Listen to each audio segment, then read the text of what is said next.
મિત્રો આપણે જોઈ શકીએ છીએ કે આપણા કલ્યાણપુરા ગામે જ્યાં ભાગવત કથાનો શુભ આરંભ થઈ રહ્યો છે ત્યારે હવે આપણી આ ભવ્ય પોથી યાત્રાની મિત્રો અહીંયા રામજી મંદિરથી શુભ શરૂઆત થઈ રહી છે।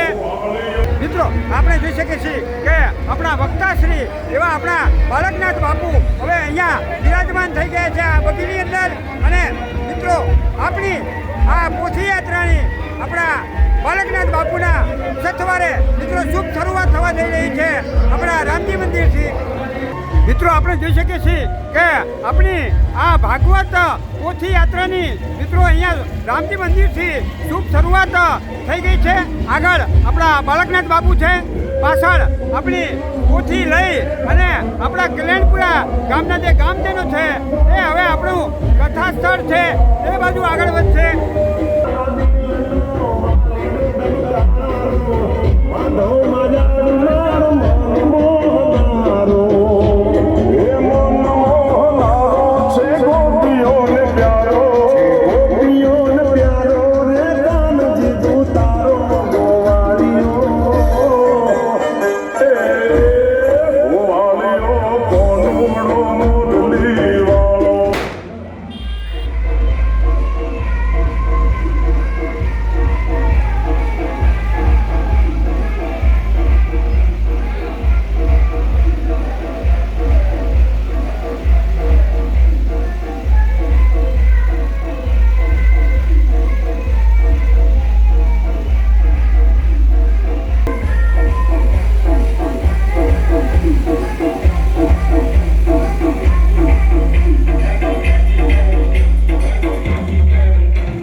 મિત્રો હવે આપણે આપણી આ પોથી સાથે આપણા કલ્યાણપુરા ગામનો આપણો જે મેઇન જે રોડ આવેલો છે ત્યાં મિત્રો પહોંચી રહ્યા છીએ।